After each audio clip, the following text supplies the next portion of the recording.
Good afternoon, जय हिंद। देखिए, हम बात करेंगे आज एक बहुत बड़ा डेवलपमेंट जो आया है 2-3 दिन से, बहुत चर्चा का विषय है कि अलास्का में 2021 के बाद यूनाइटेड स्टेट्स के कोई प्रेसिडेंट साहब और पुतिन साहब मिल रहे हैं। 2021 में जो बाइडेन मिले थे और वो मिले थे पुतिन साहब से, और 2022 में तो फिर युद्ध शुरू हो गया। और युद्ध शुरू इसलिए हो गया कि पुतिन साहब बार-बार कह रहे थे कि नाटो का एक्सपेंशन नहीं होना चाहिए टुवर्ड द ईस्ट साइड, ये उनके साथ में, उनके अपनी सिक्योरिटी कंसर्न थी, इसीलिए उन्होंने स्पेशल मिलिट्री ऑपरेशंस लगाया। और वो युद्ध अभी भी 3.5 साल से भी ज़्यादा समय का हो चुका है, वो चल रहा है और चौथे साल की जाने की तैयारी है। और इस बीच ये जो खबर आ रही है कि ये हो रहा है, बहुत बातें हुई कि सीज़ फायर होगा। डोनाल्ड ट्रंप साहब तो आते ही कह दिए कि आते ही 2 दिन के अंदर हम सीज़ फायर करा देंगे, और उन्होंने ये कहा था कि यदि हम होते तो ये युद्ध शुरू होता ही नहीं। देखिए, अमेरिका का जो स्टेट है या अमेरिका का एक्चुअल जो सामरिक सोच है, उनका ये कहना है कि Russia can not win a war against any of the, जो उनके कहते हैं वह वेस्ट की किसी भी कंट्री से, it just can't afford to, कि उसको जीतने नहीं दे सकते हैं, बिकॉज उनको कंटेन करना है रशिया को, या रशिया को डिफीट करना है स्ट्रैटेजिकली।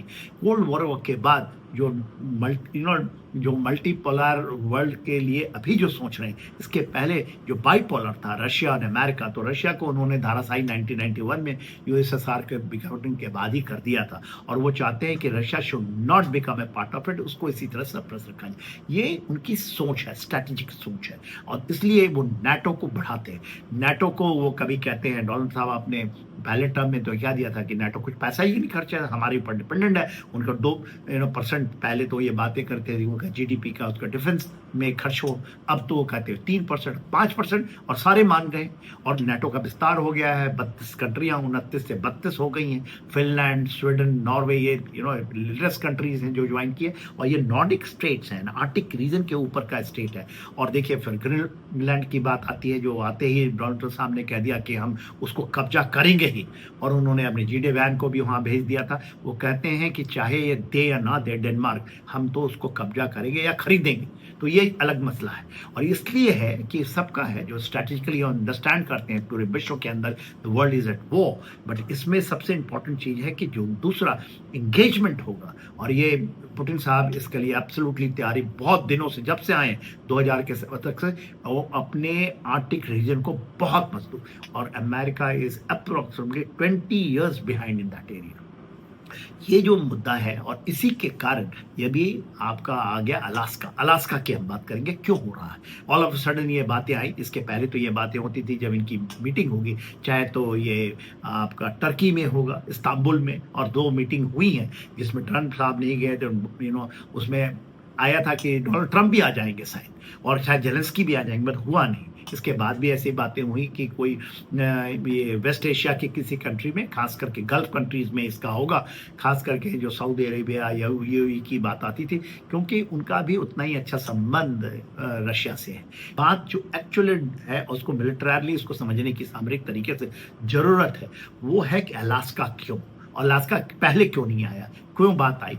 देखिए, हमारे एनएसए साहब वहाँ गए हुए हैं रशिया में, और वहाँ जाकर वो उनसे मिलते हैं, और उसके बाद पुतिन साहब से भी उनकी मुलाकात होती है, और वहाँ से वो एक कहते हैं कि वहाँ पर पुतिन साहब भारत आएंगे। अब कब आएंगे, कोई कहता है तो इसी महीने के अंदर में आएंगे, या उसके इसी साल के अंत में आएंगे।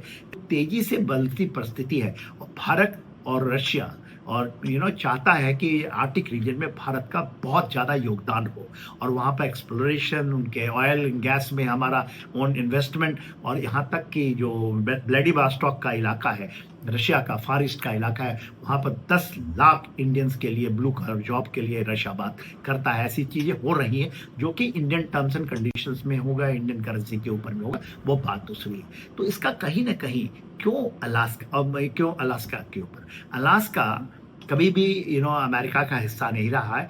1867 में रशिया से इसको खरीदा गया था $7.2 मिलियन के ऊपर, $7.2 मिलियन, बस इतना ही। और उसके बाद ये उसका उसका एक स्टेट नहीं बना। 1958 में 49th part of the 49th state बना है। उसके पहले ये just it was area was with America.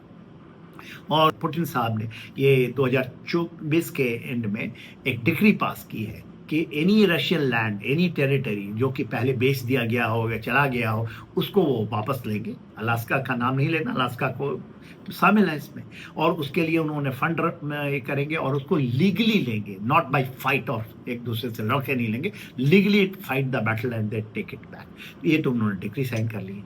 और ये इससे अच्छा मौका क्या होगा, क्योंकि वहाँ पर जेलेंस्की नहीं आ रहे, यूरोपियन यूनियन का कोई नहीं आ रहा है, नाटो का कोई मेंबर वहाँ नहीं आ रहा है। It is between Donald Trump and Putin. तो बातें तो बहुत होगी, बंद कमरे में हो, वहाँ पर टोटल एब्सोल्युटली रेडियो साइलेंस होगा, वहाँ पर कोई इलेक्ट्रॉनिक चीज़ों का नहीं होगा, शायद ऐसा है। अब देखा जाएगा क्या वो उसके बाद कोई बयान आती है कि नहीं। इसलिए अलास्का इसलिए इम्पॉर्टेंट हो जाता है कि कहीं न कहीं in back of the mind of Russia it is there, और वो हिस्सा है आर्कटिक रीजन का, वो हिस्सा है फार ईस्ट रशिया का, और वो हिस्सा है इंडो पैसिफिक का, क्योंकि वहाँ से चीज़ें और वहाँ हो रही हैं। और उसके बाद ये खबर आई है कि डोनाल्ड ट्रंप साहब यदि अच्छा होता है तो वो जाएंगे, पर उसकी जद्दोजहद चल रही, जेलेंस्की चिल्ला रहे हैं कि हमारे बिना कैसे होगा। तो ये लड़ाई तो जेलेंस्की तो फ्रंटलाइन स्टेट है, उनको तो थोपा ही गया है, और वो उस तरह से वो खेलने के लिए तैयार है। पूरी अपनी आज़ादी खो दी, अपनी ज़मीन खो दी, अपने अस्तित्व को खो दिया, अपने उनकी क्या कि हम नाटो ज्वाइन करेंगे, हम यूरोपियन में आना चाहते हैं। ये कौन सा है कि हमको वेस्ट की तरफ जाना है, ये जो सोच उनको मारी है। और फ्रंटलाइन स्टेट, और यही पाकिस्तान फ्रंटलाइन स्टेट बनता है। अमेरिका कुछ नहीं करता, वो फ्रंटलाइन स्टेट में, और वो चाहता है कि यूरोप के जितने देश हैं, नाटो के देश हैं, वो पैसा मुहैया कराएं। 2% से उन्होंने शुरू किया था डोनाल्ड ट्रंप साहब ने कि डिफेंस स्पेंडिंग करें, अब 5 में पहुंच चुके हैं। इसलिए कि पूरी की पूरी डिपेंडेंस इनकी जो इंडस्ट्रियल मिलिट्री कॉम्प्लेक्स की है, जहाँ से वो चीज़ें मुहैया कराएं। Russia is very very firm footing में है। 20% से ज़मीन उसकी ज़्यादा है, 4 प्रोविंस की वो बातें करता है। वो तो इवन इसकी भी बातें कर रहा है कि नाटो का कहीं एक्सपेंशन के अलावा कि कोई भी बफर जोन की बात करता है। वो कहता है कि कोई ट्रुप्स वहाँ नहीं होना चाहिए, कोई भी नाटो के सदस्य वहाँ पर नहीं होनी चाहिए।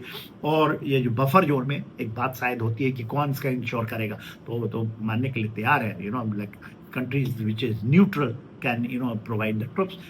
यूएन के हो सकता है, क्योंकि यूएन में तो रशिया भी उसका हिस्सा है, और हो सकता है कि यूएन फोर्सेस वहाँ आए, वो अलग बात है।